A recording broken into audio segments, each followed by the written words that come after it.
Thank you. Before you do that, there has been an innumerable amount of pages, of written pages submitted by everyone.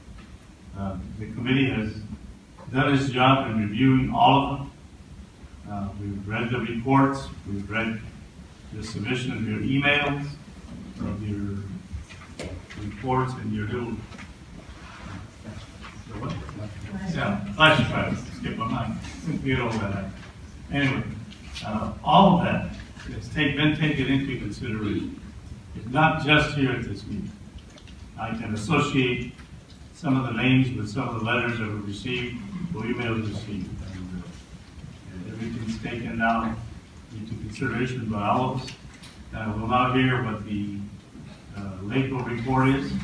We'll take that into consideration and try to put two and two together and hopefully come out with a vote that would be pleasing to you. But that will be the decision of the committee. Sorry. Thank you, Mr. Chairman. As you indicated and as has been clearly stated, County Committee staff analysis of the petition indicated that the proposal to transfer certain territory from Glendale USD to La Cañada USD, staff recommendation is to deny the petition. 4 of the conditions were substantially met. Conditions 1, 4, 6, and 8 under Ed Code 35753. The analysis also indicated that conditions 2, 3, 5, 7, and 9 under Ed Code 35753 would not be substantially met. Again, you have mountains of information pertaining to that. I would just like to add a note that this matter originally was going to be heard in front of the committee in March. However, we had received, Glendale Unified reached out to us and indicated that they were working with, negotiating with La Cañada Unified School District to find a mutually agreeable resolution to the petition. We held this matter until late April when we were informed by both superintendents that the negotiations had ended and they could not produce an agreement. So therefore, we moved this matter forward to this meeting today. And at this particular time, I'd like to ask Dr. Allison Deegan to go over the 9 conditions and validate and provide the information on our recommendation. And everyone has the chart to follow along. You've read the report. I'm not going to read the whole thing. I just want to highlight some of the facets of the condition that go to the decision making. And as well, as Chairman Ogas said, we were also vast majority of the committee members in attendance at both public hearings and heard the presentations, as well as the, I think we're up to 3,000 pages of materials to review. Start with condition 1, which talks about the sufficiency of the school district in terms of enrollment after a transfer has been made. That's not an issue in this petition. Both districts will have sufficient numbers of enrollment even if the transfer is approved. So that condition is substantially met. I believe would the chair want to have discussion on each condition and then we'll vote at the end, but to discuss them as they come up. Is that your province? Okay, so the recommendation is because the potential transfer area is a number of students of few that would not put any district under the minimum sufficiency that this condition is deemed substantially met.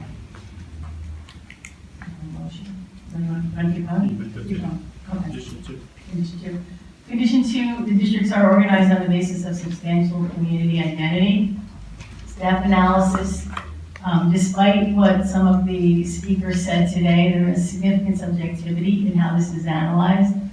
Whether the State Board of Ed articulates its analytical criteria, they're entitled to do that. But this committee has always deliberated based on an organic sense of facets of the community, componentized by what the public presents, what the districts present, what petitioners, if there are any, present, what is absorbed in the public hearings and in the materials that are submitted either in advance of your deliberation or as you deliberate.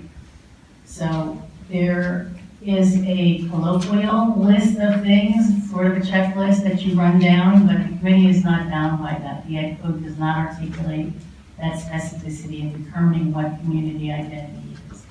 It is necessarily subjective.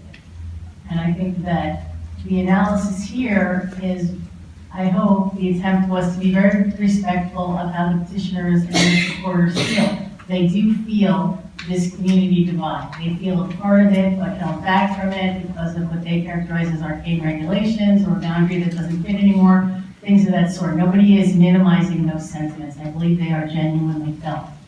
What the analysis contains is that the remedy for those sentiments is not found in this forum. And there may be a close unanimity of city and school district borders in that particular region, but we all know that is not the norm in Los Angeles County, it is not the norm in the state of California. And I don't believe this petition is only to achieve coterminous borders, but that's essentially what it's doing. And that is not an interest that's been articulated by the state of California through the legislature, through the state board of ed, through the LACOE. So we don't seek to remedy that when it doesn't match. Community identity is composed of many things. I think many of the complaints that undermine the sense of community identity are sourced through other entities, like what we just heard. The Chamber of Commerce does not allow students who live in the city of La Cañada to participate in a La Cañada initiative, only students at La Cañada High School. Those are things that this committee can't be asked to remedy. And that's just one example. We've heard many of them through the hearing process. So we have framed our notion of community identity around issues that the county committee can control, that are sourced at a school district, that are unusually penalizing in the sense that we get figure that it impacts or undermines the educational program, and that are logical to address in this forum. So it's an organic assessment, and so I'll just go through the recommendation. Residents of the petition area, like all residents of Los Angeles County, like to share a strong community identity with their locality in general, including the cities of La Cañada, neighboring the city of Glendale, and other surrounding areas, as well as with whatever school district their children are enrolled in, because that is where they live near. Because the petition area neighborhood borders a number of districts and cities, community identity becomes an amalgam rather than a specific, definable sentiment or status. It is reasonable to like or feel a part of any broader locality, when one lives in or near any border. It is clear that petitioners and their supporters feel otherwise, to the point of claiming La Cañada USD as their true district, but their impressions are not determinative here. While boundary areas in any city or district will always have some elements in common with the areas they border, community identity must consider the city and the school district independent entities. The chief petitioners and residents living within the petition area do not evidence greater community identity with the La Cañada USD than they do with the Glendale USD. Proximity to school sites does not in and of itself establish community identity. Exclusion from clubs, local clubs, or events in their own city cannot be remedied by another entity such as a school district. In their petition, the chief petitioners alluded to other issues related to community identity, such as safety, access to emergency services, and unique geographic composition of the petition area. Staff found no evidence that Glendale USD is more dangerous or less well served by emergency services than La Cañada USD. Further, the canyonland areas of the region, including the composition of the petition area, are not unique in Los Angeles County. Many school districts encompass areas with geographic barriers such as canyons, hills, mountains, and even freeways and waterways. Nevertheless, school districts and other civic service entities operate efficiently and provide equal services to all, no matter where their official boundaries are. Petitions to transfer territory are requests for changes to permanent boundaries. While there is a process to change the boundaries, we recognize that they are permanent until they are changed through an official process. They're not capricious, and they're not designed to contract or expand that way. School districts are entitled to have certainty in their boundaries so they can plan both the educational and the fiscal sufficiency of their district, and that is why the process is so formal to request a change. It should only be undertaken based on evidence of compelling reasons to make such changes related to educational reasons and guided by the mandated 9 conditions. No such compelling reason has been presented in this case that cannot be mitigated by the current collaborative practices of the districts in question, specifically in the offering of permits. Other issues of complaint, such as exclusion from local civic activities and opportunities, need to be presented in a different form than this one. The chief petitioner's main claim is that this transfer should take place because it is what they want, because they feel more a part of the district they prefer, one they do not live in. There is no process to remedy those sentiments in the school district organization process. Therefore, it is recommended that the county committee deem this condition to be not substantially met. Condition number 3. Number 3, the proposal will result in an equitable division of property and facilities of the original district, or districts. There is no real property, school property that will be transferred if this petition is approved. However, there will be parcels that are transferred, hundreds of parcels. And what we are guided by, I think we heard some presentations here that talk with great definitiveness about the fiscal impact of the district, of the transfer on the Glendale district, and describing it as negligible. However, that information did not come from the Glendale Unified School District. They are entitled to profess what their analysis is, and I think the fact that multiple attempts to reach an agreement did not prove successful is indicative of Glendale USD opining that their analysis, their fiscal analysis, especially on many, many factors, does not rise to the level of there would be no impact. So that's what we were guided by in both the materials we received in advance of presentations that we heard at the public hearings, etc. So because there is no school facility within the transfer area, a division of property, school property, funds, or obligations of the school district would not be required. However, all property, funds, and obligations other than real property and bonded indebtedness shall be divided pro rata. So that means when these parcels are transferred, their bonding capacity goes with them, goes to the receiving district, and the original district loses that bonding capacity. So even absent school property being transferred, there will still be that impact on the district. And people can differ whether they think it's significant or not, whether they think it's definitive or not. The La Piñata district appears to say it is not significant to Glendale. The Glendale district has stated that it is significant. So the recommendation is that this condition be not substantially met. Condition 4, the reorganization of the district will preserve each affected district's ability to educate students in an integrated environment and will not promote racial or ethnic discrimination or segregation. So when we look at this, the kinds of things that we're looking for is there any example of white flight? Is there an ethnic racial group that is leaving one district en masse as a result of this kind of transfer and will then have an impact on the district left behind in terms of its racial and ethnic makeup? And in the report, you have a chart about the demographics. The analysis is that would not be the case, is the degree that we can determine. We can't get at least we didn't have access to the ethnic racial makeup of every student. We just looked at the districts, and there is a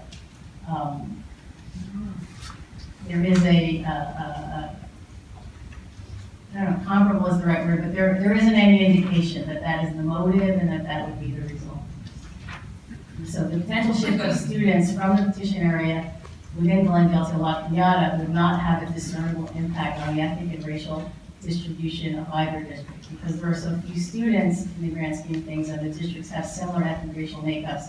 Percentage distribution across ethnic categories would remain very similar for both following the transfer. Many of the students residing in the petition area already enroll in La Piñata schools, and there hasn't been that impact of an ethnic racial shift. So the recommendation is that this condition be deemed substantially met. Condition 5, increasing costs in state as a result of the proposed reorganization will be insignificant and otherwise incidental to the reorganization. The number of potential students, the potential transfer yield if this petition went forward. And I will just want to be very clear that if the petition is granted, those students are transferred. And they will need some arrangement or permit back to Glendale if it goes forward. Whether they will continue to finish high school or things of that sort, that may be the reality on the ground, but we can't build school district budgets hoping that it all works out. We have to have a census of our students. It's taken on a daily basis in every school district to determine your adequate state funding. So this number was arrived at based on the multiple numbers that we have received from both districts, certainly from the petitioners, and from the analysis that was done by the experts who were helping the districts try to negotiate a settlement of some sort of a joint petition. So it is a number that could probably change every year. I think whether you say 400, whether you say 300, you're probably in the same world of fiscal impact.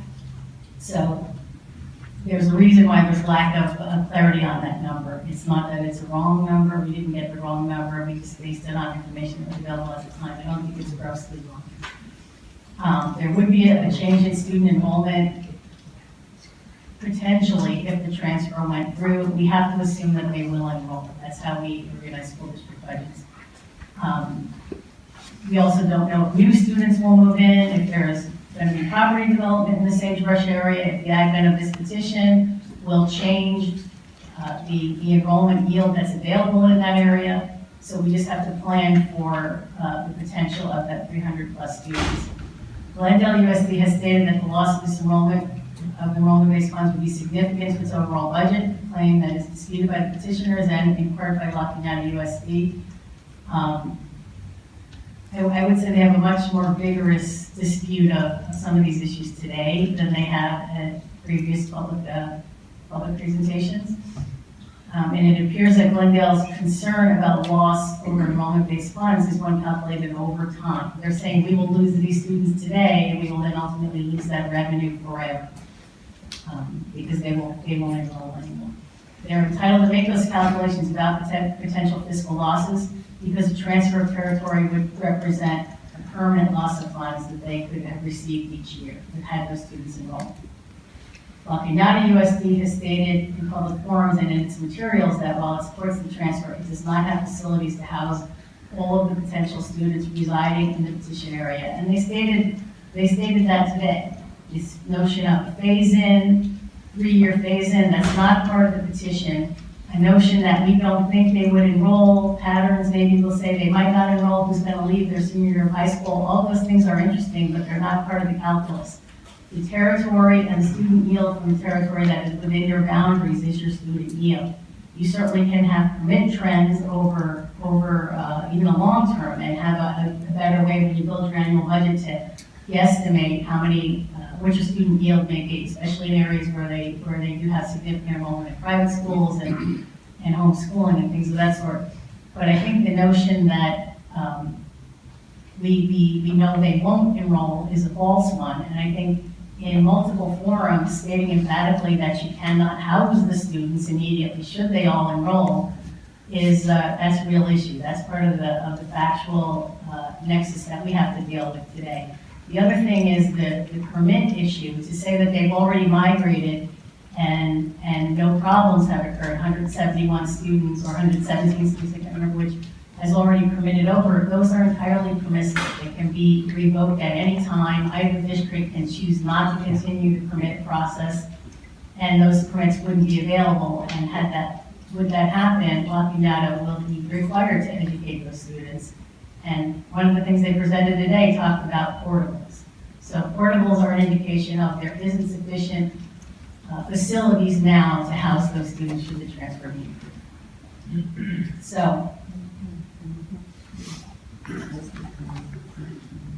that will indicate increased cost to the state to address the facility issues, whether it's half of that money, a quarter of that money. The presentation we saw today, which is the first time seeing of it, appears to say it would be a financial increase to La Cañada. They would be educating these extra kids. They would have more money available than $200,000 and change. Again, that's a brand new discussion. That's a brand new argument, and I do not believe in Glendale USD agrees with that. That it would be revenue neutral to a degree. Otherwise, in their multiple and years-long, really, negotiating process, I think they would have come to an agreement. I don't see any vindictiveness on the part of Glendale USD, and this is across boards that have changed members and school leadership that has changed members, and having access to esteemed legal and fiscal advisors, and could not come to an agreement. To me, that's indicative of the belief that it would be injurious to the district. So this is an example of how we believe the cost would increase to the state. If La Cañada can suddenly house all of those students tomorrow without building new facilities and without increased costs to the state, then that's new information, and I think that would have been a part of the discussion, but it's not. The permits are permissive, and the facilities costs are real. So, should this proposal be approved, additional facilities would be required by the La Cañada USD, causing significant additional costs to the state. Funding based on enrollment would be lost to the Glendale USD, and they would need to seek additional funding to cover any shortfalls.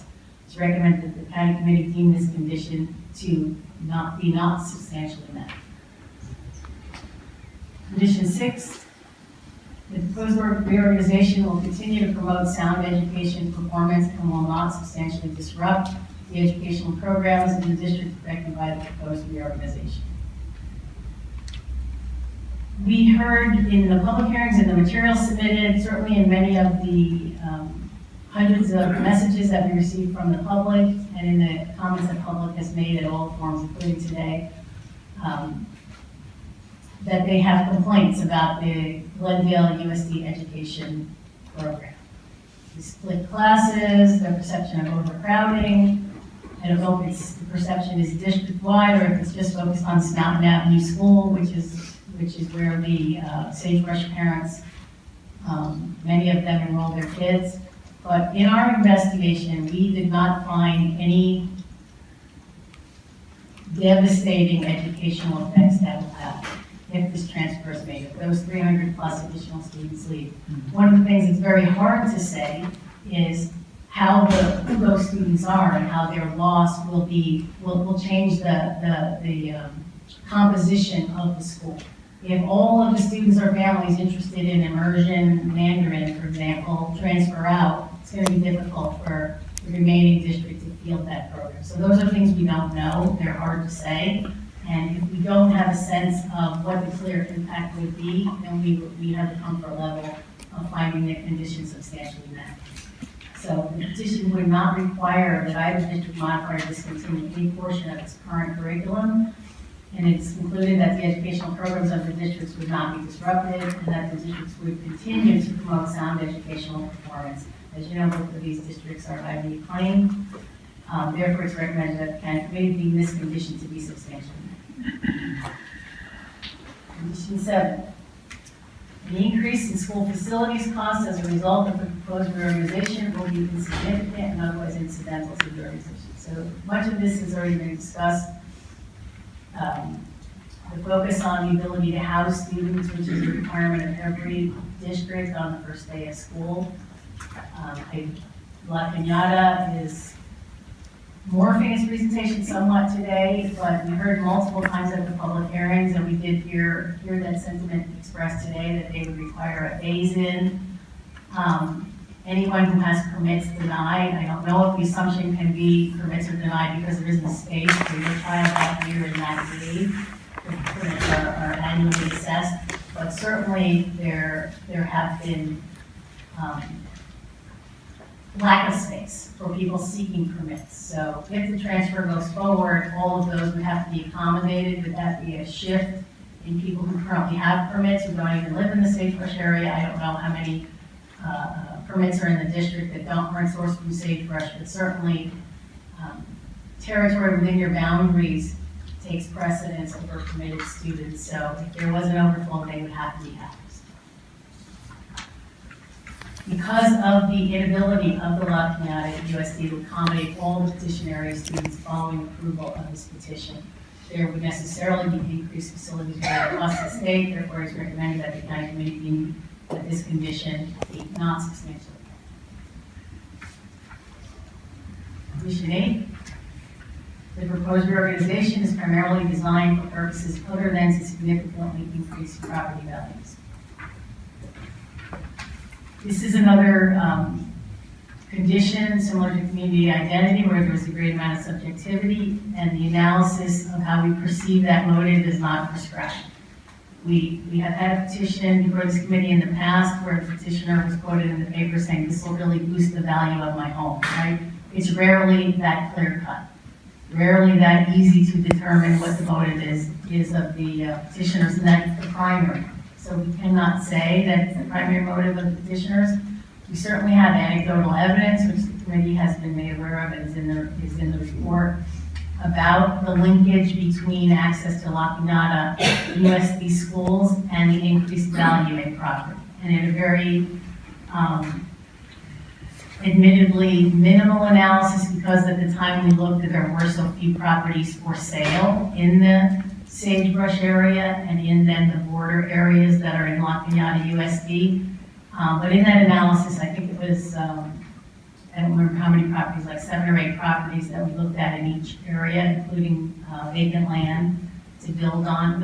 It was definitely properties were worth more in La Piñata. And again, that's not a apples and apples kind of a match. There's difference in square footage and all that. You know, when you're assessing real estate, it's difficult. But in the analysis that we did, they tended to be higher. We also have some anecdotal evidence of members of the community and, you know, in a news article saying we're doing whatever we can do to get into those La Piñata schools. So it's not unusual in this region. People esteem school districts all the time. That's why we have the permit process.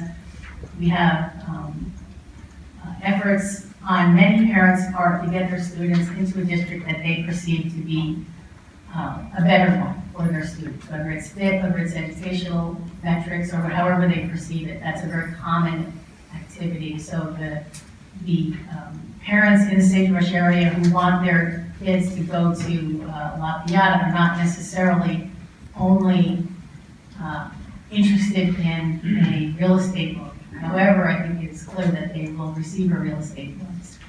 Because we could not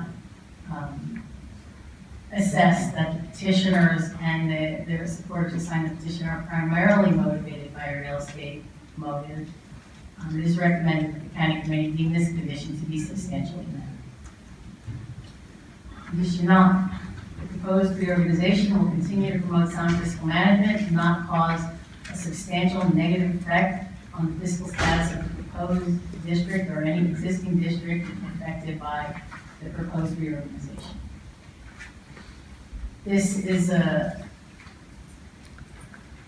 some overlap here with some of the factors that we've already talked about. What we heard clearly over what is now, I think, the end of a 4-year process with the districts having a long period of negotiation and then the chief petitioners rising to bring forward a citizen petition because the districts could not reach that agreement, was looking at multiple layers of fiscal impact on both districts. And I think it's interesting that the Capital Advisors report is specifically characterized as that no fiscal analysis was done when much of what they analyzed were fiscal issues that they couldn't reach an agreement on. The recent agreements where the superintendent of the Glendale district opened negotiations with La Piñata USD and some community members and some advisors, including legal advisors, the characterization that we heard today that it was just some legal thing that couldn't be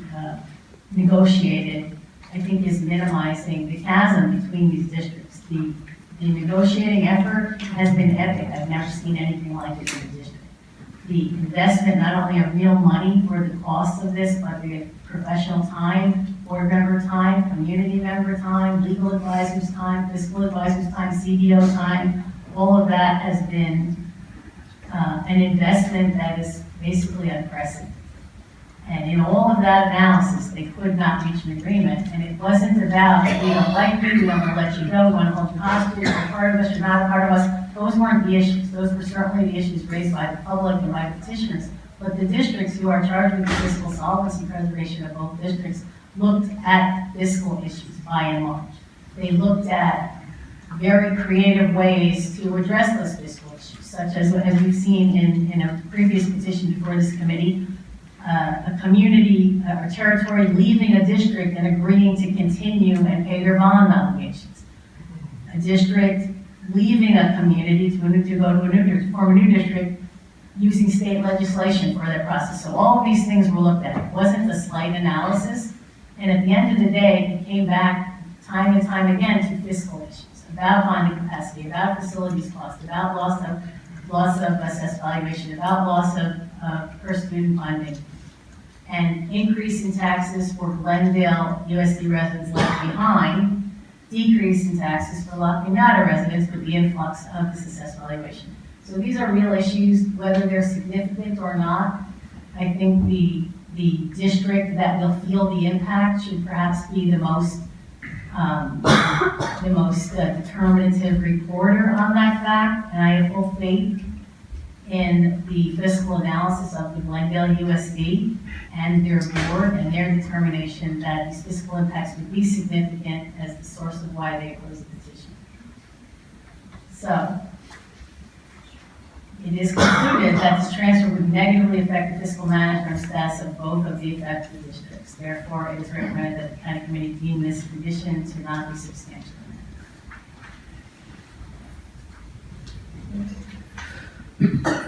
The other thing I will just say is, if the committee approves the petition, it will be a preliminary approval, and then we will convene our California Environmental Quality Act process.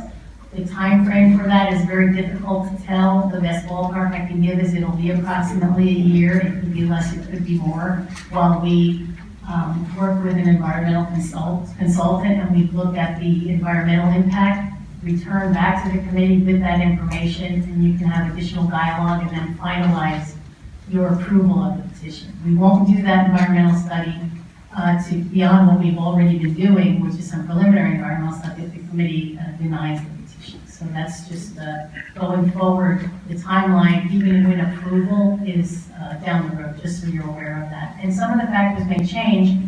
When the environmental review is done, they may have to do a reinvestigation of some of the enrollment patterns or other fiscal things or whatever to further inform them. So overall, the recommendation is that the committee deny the petition.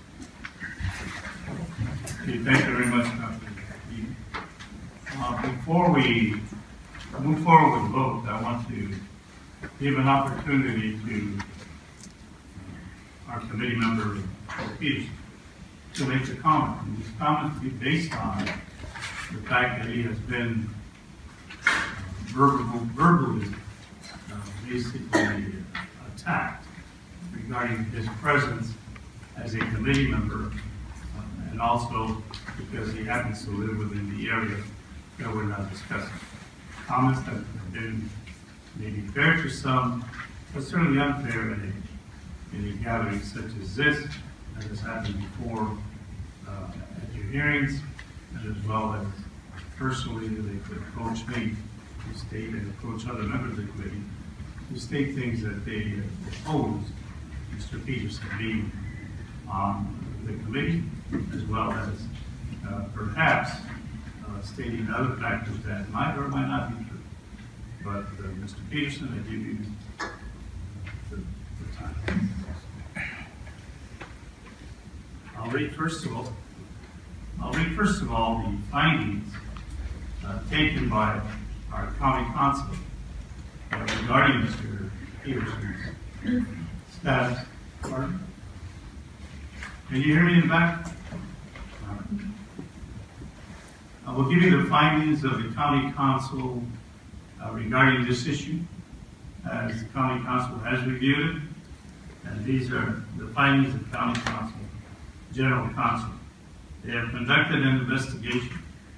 They have researched and concluded that Mr. Joe Peterson has no conflict of interest in this matter.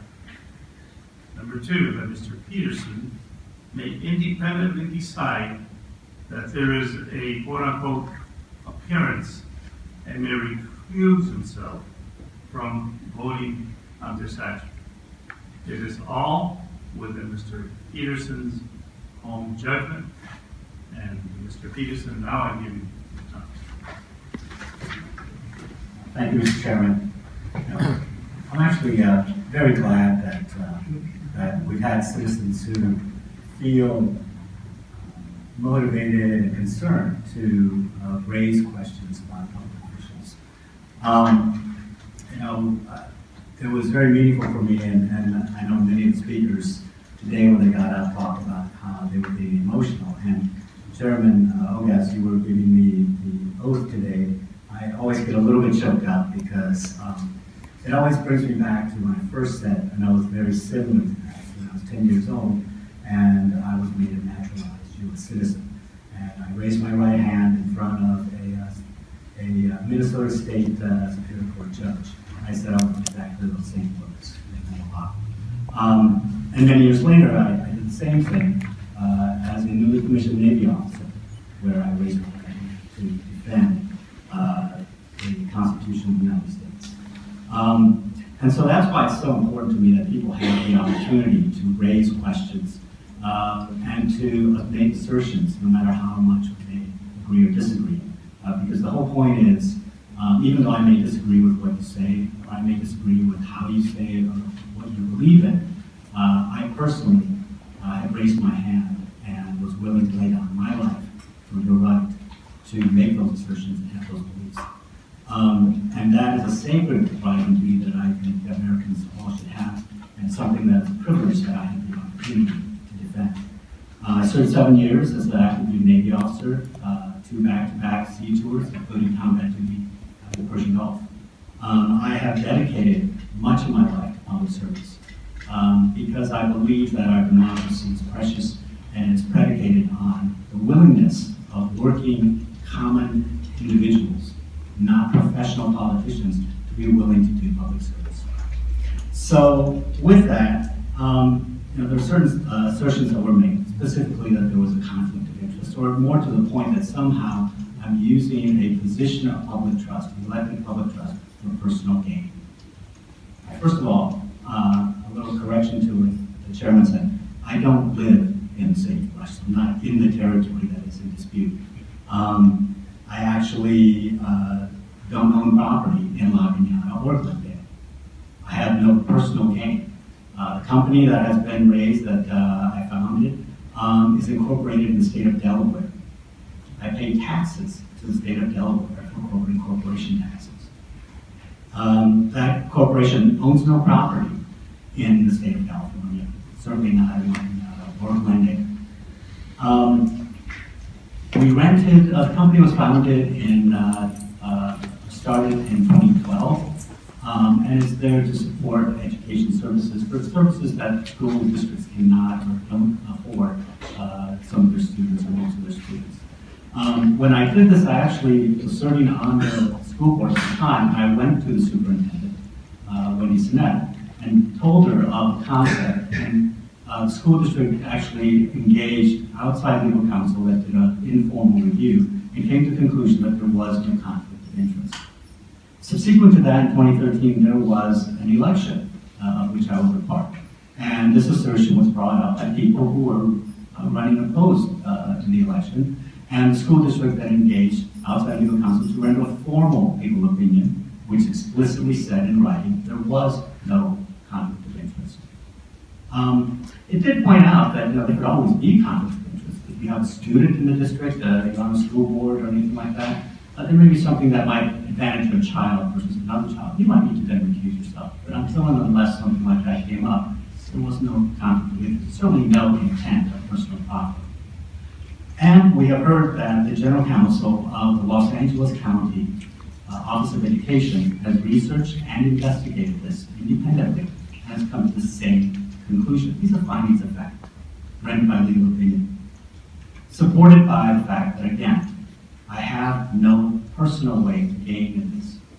My company did rent property, office space, from the La Cañada Unified School District, along with about a dozen other entities, in fact, direct competitors of my company, other companies that provided education support services. Part of this is because public school districts, if they have excess space, which La Cañada Unified does in its district headquarters, must first look to either other governmental entities or education-related entities to rent the space or sell the space to. It was only after 2014, almost 2 years after we started, that we ended up renting the space. We had to pay the for-profit rates. There's the non-profit rate, which we did not qualify for. We paid the same market rate as anyone else. And then we ended up terminating the lease as of July 1st, 2016. So we were there for approximately 2 years.